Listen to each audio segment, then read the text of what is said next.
Welcome to another episode of Marketing Tips for Doctors. I'm your host, Dr. Barbara Hales, and today we have with us Jessica Jones. Jessica has assisted her clients open medical clinics and reach millionaire status using her unique ability to analyze challenges and consult on methods needed to start and scale a cash medical practice. This includes help to add revenue streams, scale back to grow, do a better job of converting calls to appointments and sales, and review organizational structure and overall systems for the function of the practice. Jessica knows what it takes to open successful practices, achieve your financial and growth goals, all while enjoying the ever important work-life balance. Her award-winning work in advertising sales as an advertising agency owner, medical clinic owner, and as the primary breadwinner for her family has prepared Jessica to be the greatest guide and accountability partner you could have. Jessica, to be one with you, and as you leave frustrated and move towards a clinic you can feel passionate about. Jessica has more than 25 years of experience as both an entrepreneur and in the corporate world, leading teams of hundreds, and a master's degree in communications with a focus on organizational development and conflict management. Welcome to the show, Jessica. Thank you so much for having me. Wow, that's quite an introduction. Thank you. I'm honored to be here. When you started in business, it was in organizational development and conflict management. How did you, or why did you transition over to medical practices? Sure. So actually, in my very young days, I worked in a large national marketing corporation where we represented media outlets, broadcast outlets, and by the time I was 24, I was their youngest executive vice president. They saw an entrepreneurial spirit, and when the owner, I was very lucky when the owner of the company saw that in an employee that he valued, he built ways to retain the employees. So I actually got that master's degree while I was working in that area.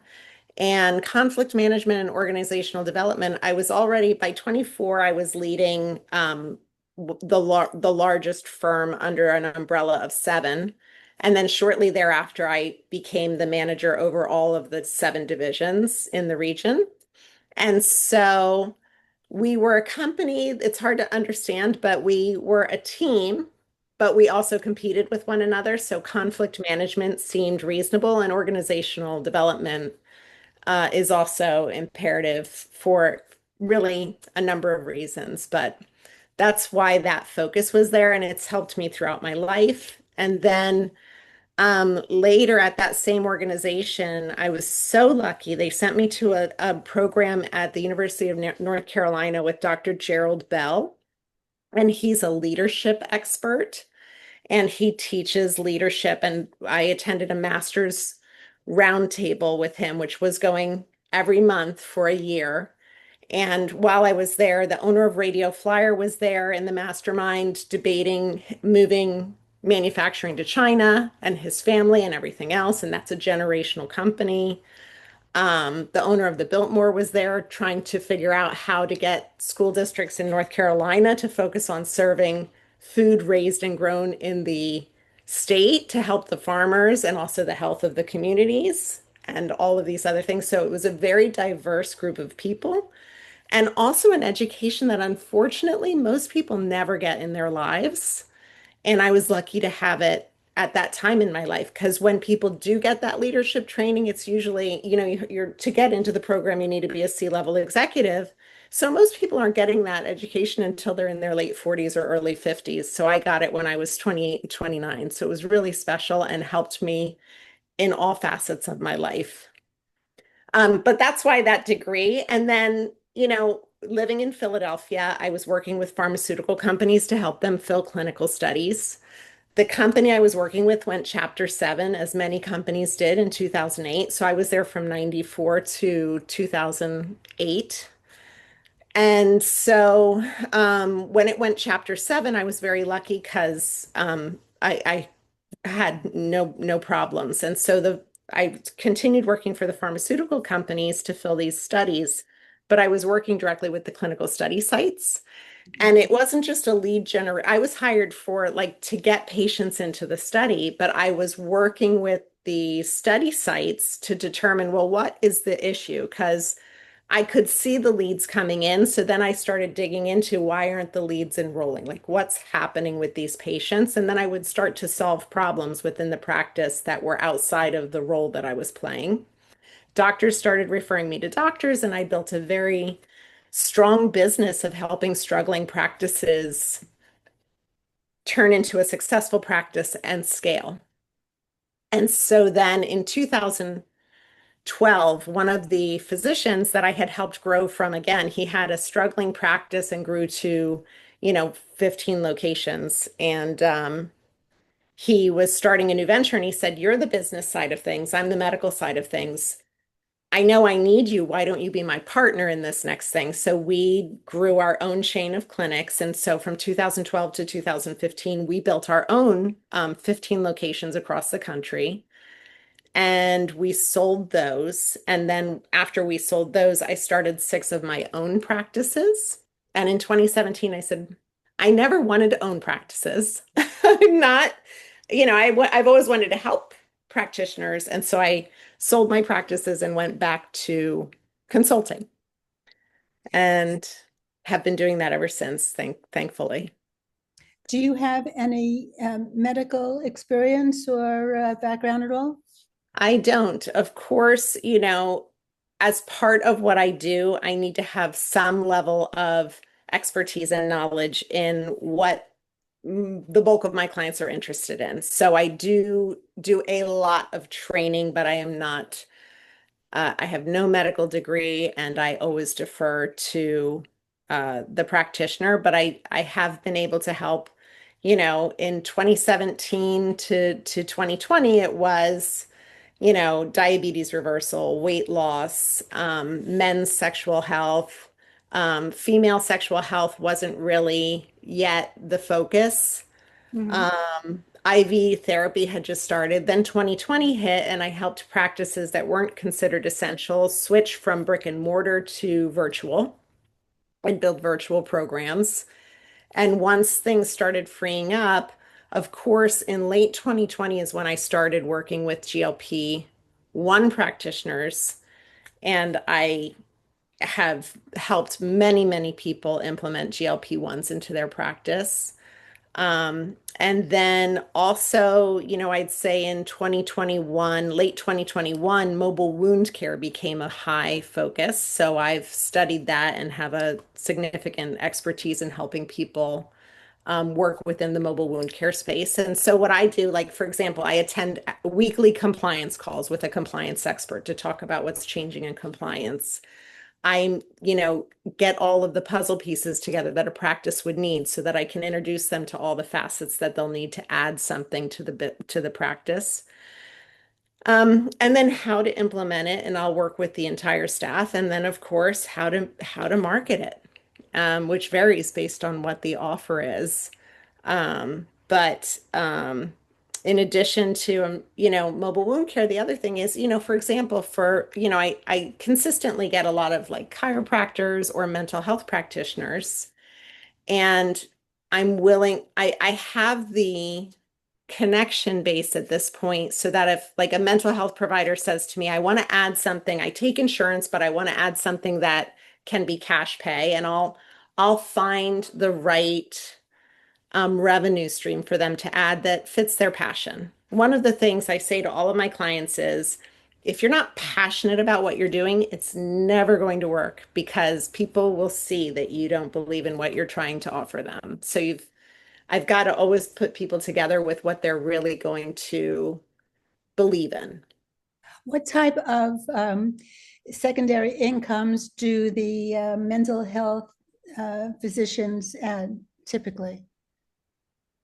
So it depends on the practice and where they are, but you can generate, anywhere from an additional $8,000 a month to tens of thousands.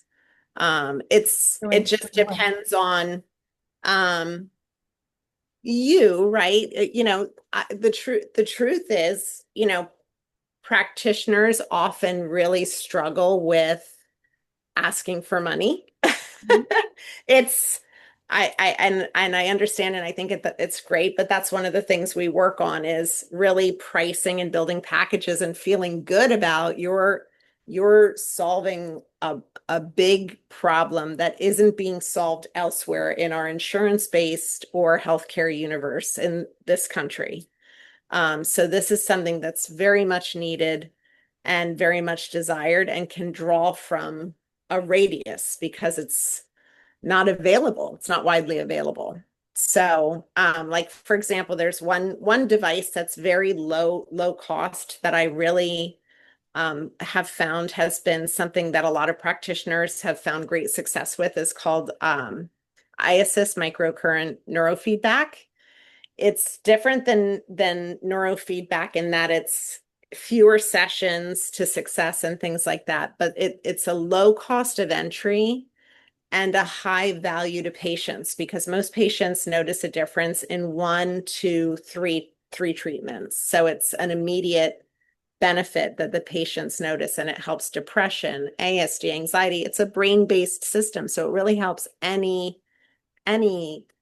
issue that's starting in the brain, insomnia, depression, PTSD, suicidal ideology. So it's a great device.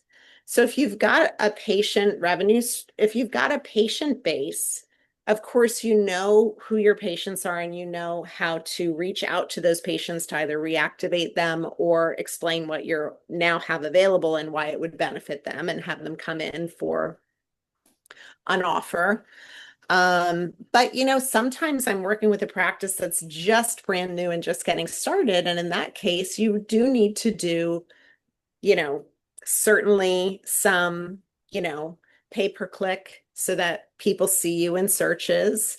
You need to do some, other types of marketing. And it really, again, it depends on where you are. Certainly social media is an important piece of the puzzle for most practices today, but don't discount. A lot of people just either forget about or they don't like the boots on the ground type of things where they're outreaching to um, other practitioners that might have a patient who would benefit from the protocol, or other types of boots on the ground outreach. Like there's a chiropractor that I work with, and they're going out to golf outings and pickleball courts and running stores and doing, presentations. And, I also recommended high schools because it's a great way to reach out.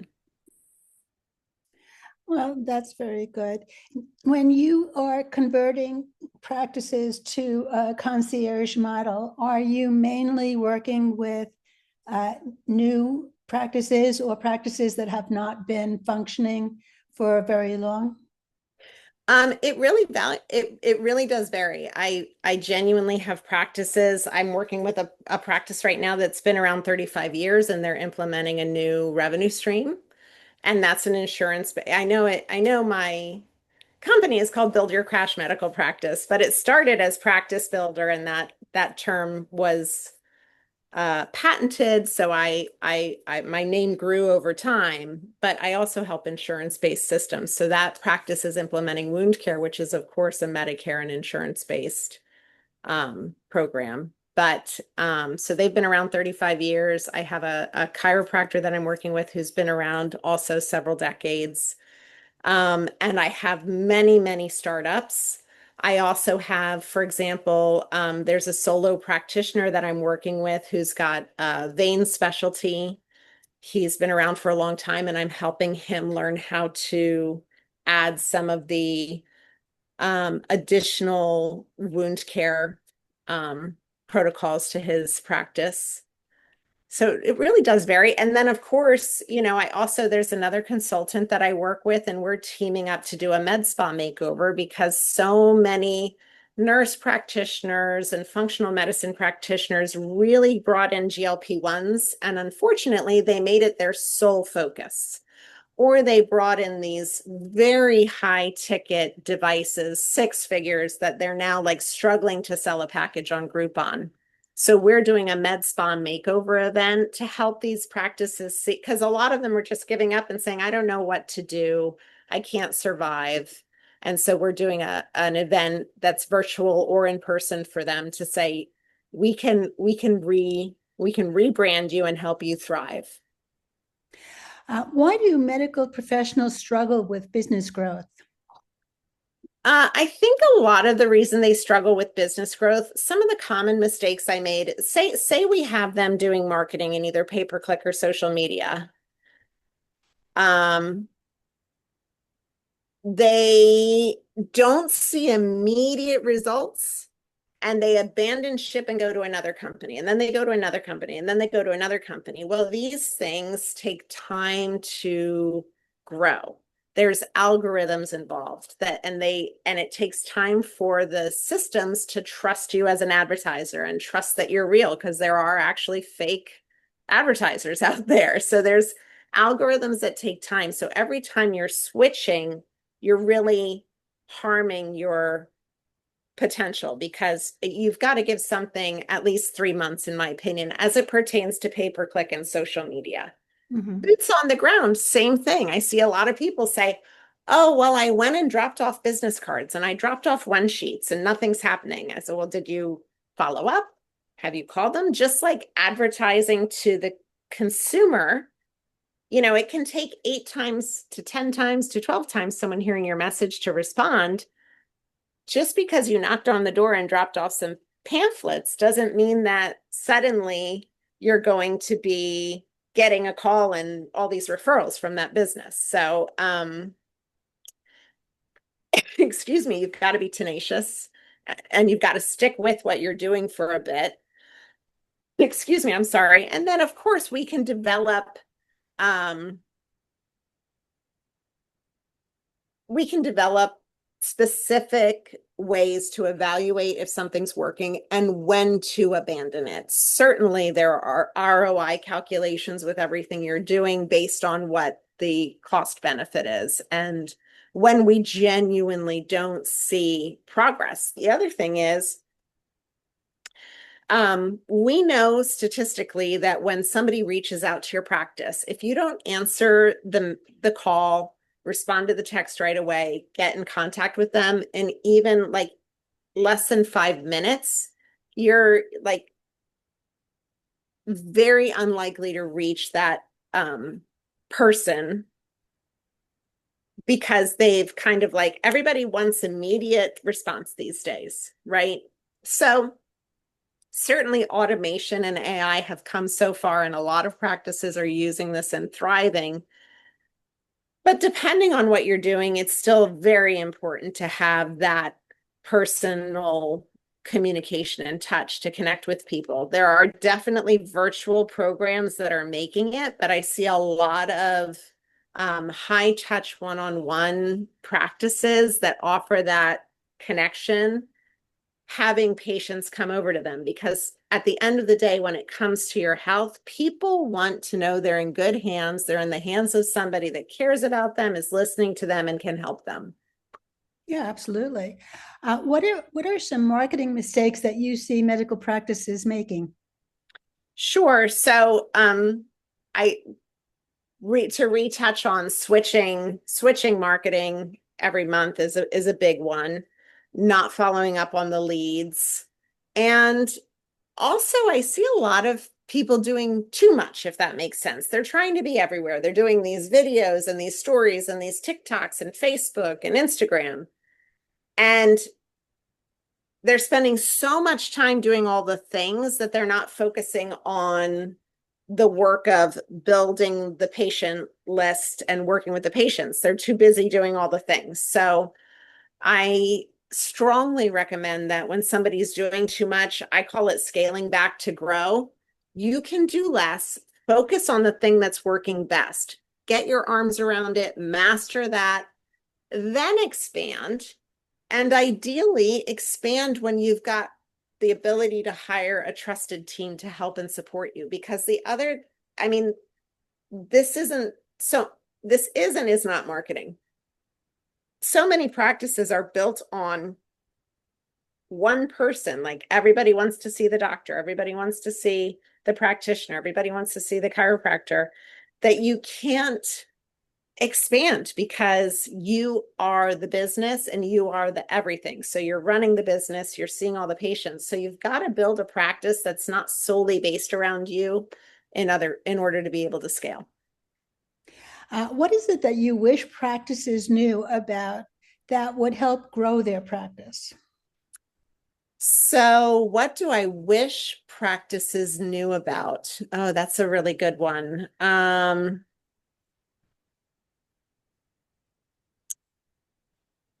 would say I wish practices knew getting into it. Number one, you cannot build a strong practice around the latest, greatest thing and not have multiple offerings for patients in the path to the wellness that you're trying to build. You've got to have a lot of things in your bag, so to speak.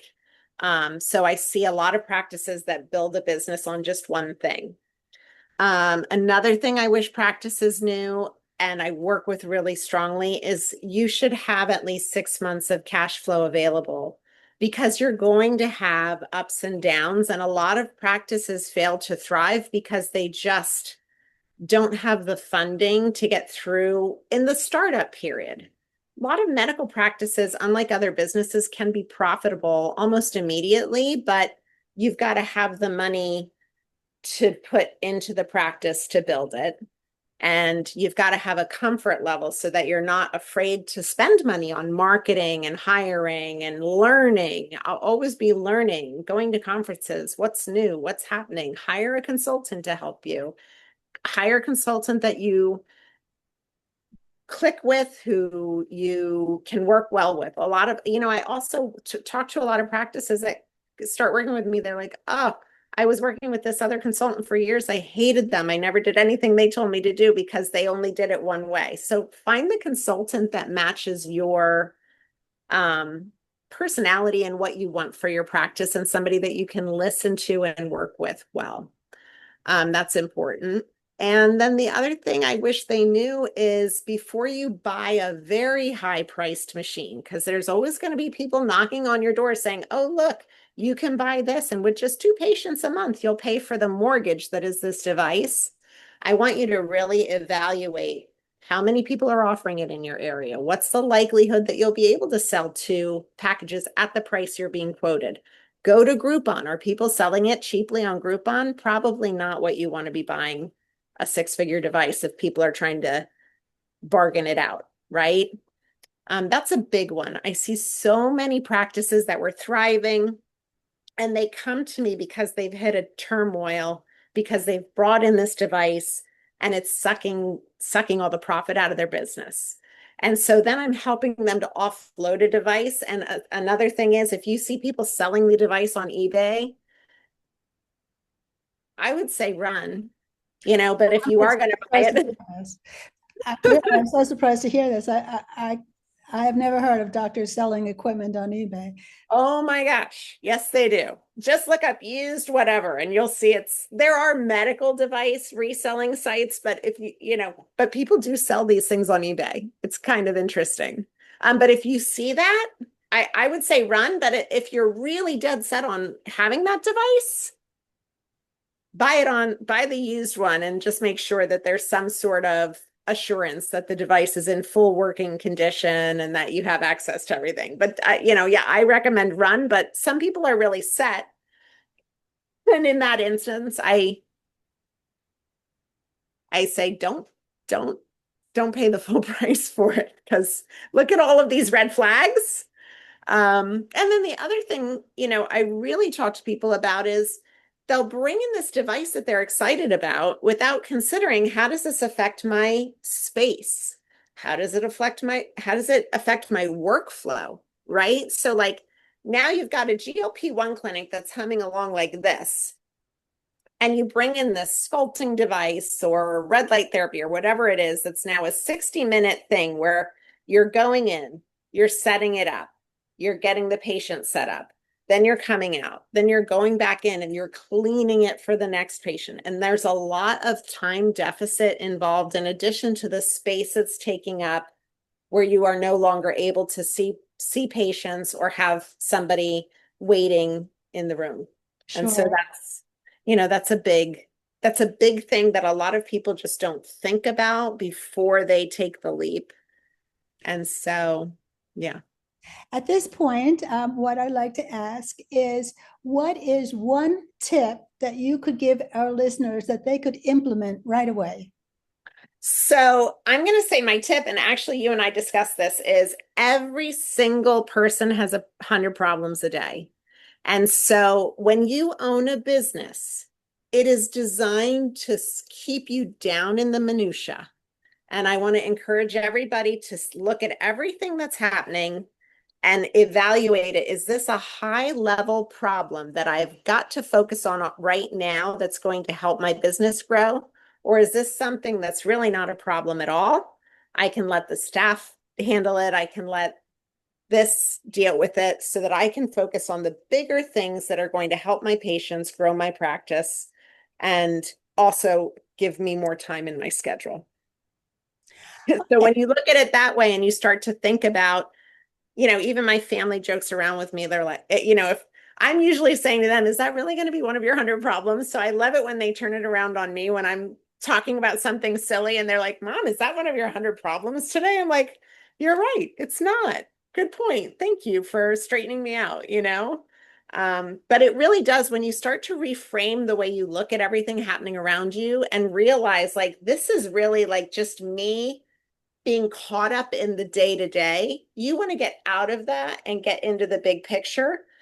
And I know this is two things, but I strongly recommend you make an appointment to be outside of your business and just be away from it and spend some time focusing on it when you're not in the actual space. And the reason I say that is because, again, getting caught up in the minutia, but also when you're only in your business, there's a lot of external things that impact your business that you might be missing, not just regulatory, things happening with foot traffic, things being built around you, changes to retail spaces and other things in your area, changes to things coming in and leaving the area. And a lot of times I find practitioners being so caught up in their business, they haven't stepped outside and seen, oh, whoa, this is something I could take advantage of. This is somebody I could go to and we could do like an open house together that would merge our patients and benefit one another. Those types of things get missed if you're not looking around outside of the business. Mhm. So, Well, you have brought about some very interesting ideas, and I'm sure that it's food for thought for a lot of people that have been listening today. Thank you so much for being with us on our show today, Jessica. thank you so much for having me. It's really been an honor and a pleasure. I appreciate it. This has been another episode of Marketing Tips for Doctors with your host, Dr. Barbara Hales, and we'll speak to you next time. Have a great day.